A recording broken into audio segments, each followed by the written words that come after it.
Hello then. Today I'm taking a look at a mature wine from Pomerol on Bordeaux's right bank. The wine I'm looking at is from a chateau called Saint Pierre.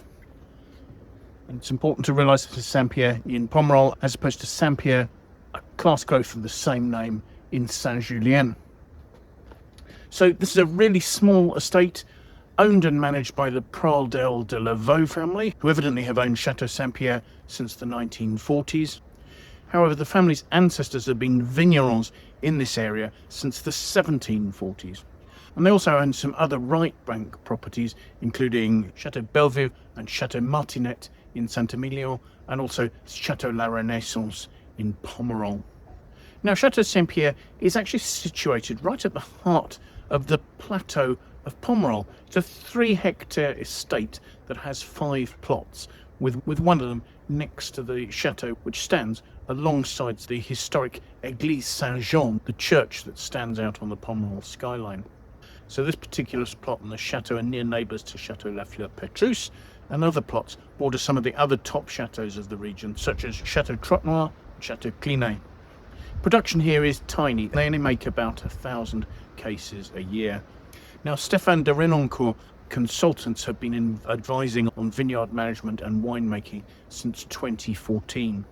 And currently the vineyards are planted with about 85% of Merlot and 15% of Cabernet Franc.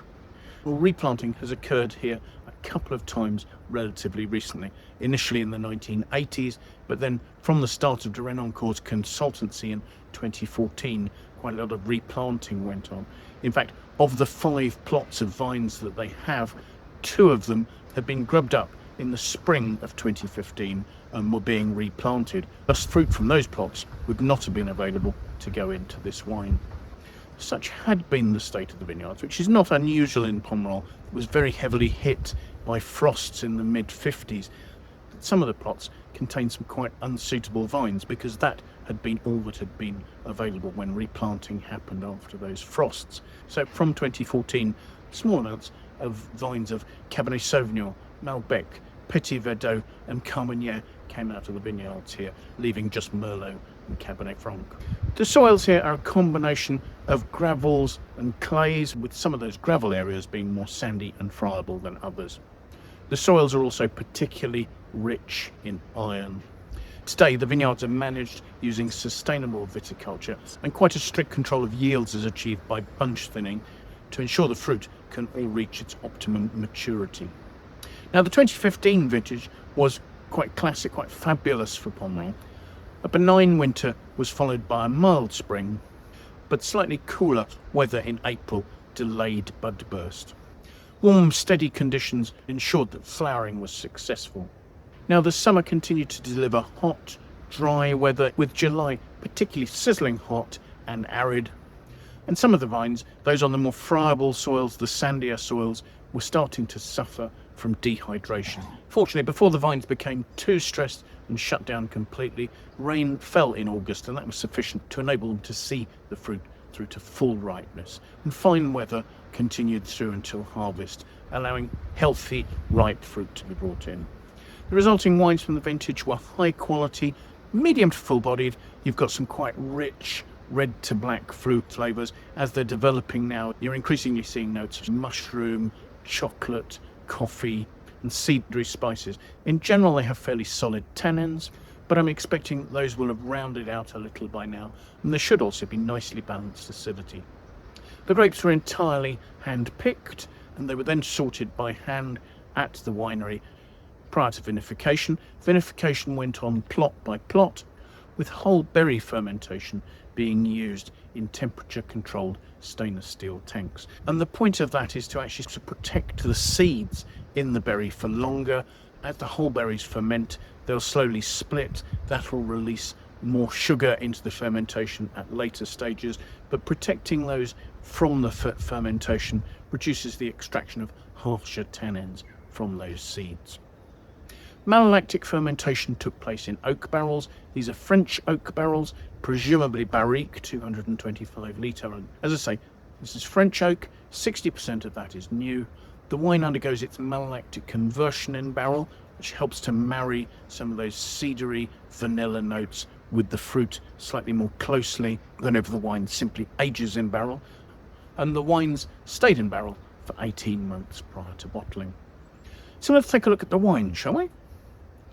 First thing to say is there's quite a nice, deep, dark colour. There's a good brightness to it. It's ruby red, purple hints.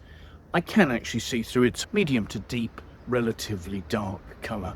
Swelling it, the wine has a powerful 14% alcohol according to its label, and it's forming some quite obvious tears quite readily, very slowly running down the glass. So I'm expecting this will be quite a powerful wine.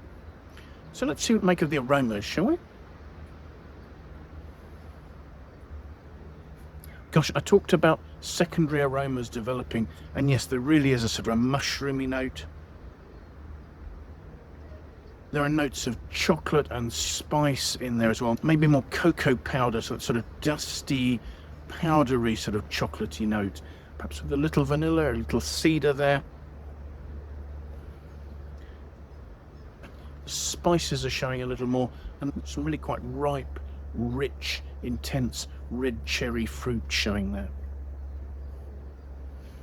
Perhaps that ripeness has a touch of prune to it.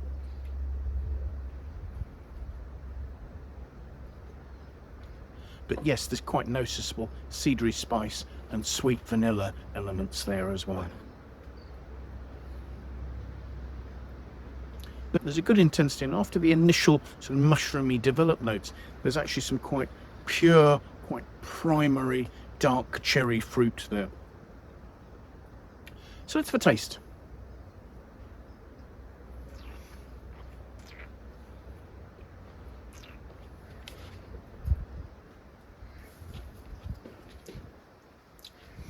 On the palate, there is a rich structure that is to the fore.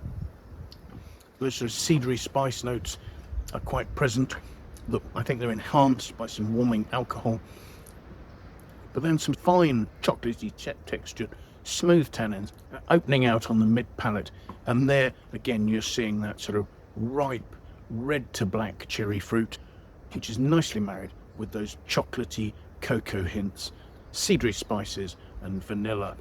As of yet, the mushroomy developed aromas that were so obvious at the beginning of the nose aren't showing through on the palate. So I think the wine still has quite a potential to develop further. In terms of weight, this is quite full-bodied. It's medium-bodied to full. The alcohol, as I say, adding that sort of richness and enhancing the spices, which are carrying on quite nicely to the finish. The acidity is in balance. It's not particularly standing out, but it's enough to be keeping those sort of red cherry notes fresh to the end of what is quite a long finish.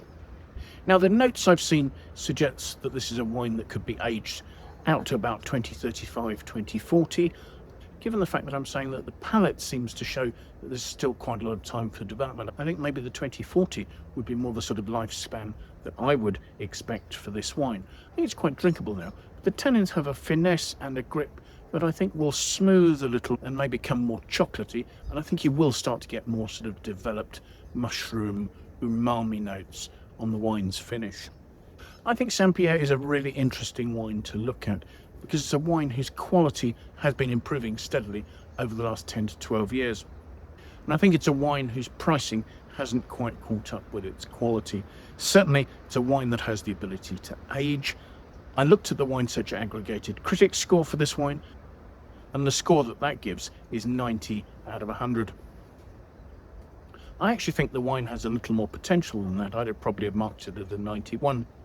And I fully expect that we will keep seeing improvements in the quality of the wines from subsequent vintages. So thank you so much for watching. I do hope you've enjoyed the tasting. If you have, it would be fantastic if you could press the like button for me. I'd really appreciate that. If you are watching these videos and you enjoy them, it would be a great help if you could subscribe to my YouTube channel. Having more followers would be a great help. To that end, if you have any friends you think might like to watch, do please feel free to pass the video. I'd really appreciate your endorsement in that way. I will leave a link in the notes below to the winesearcher webpage for this vintage of this wine, and that way you can go there. There's loads more background information on the wine, but you can also see where it's available, at what price, in what markets, and you can look at the pricing and availability of other vintages as well. If you have any questions or comments, do please pop them in the comments box below. It would be great to know what you think about the wines I'm looking at, the tastings I'm doing, or anything else that relates to that. So thank you once again for taking the time to watch this video. I do hope that maybe you'll be able to make some time, come and join me for another video in the near future. Till then, bye for now.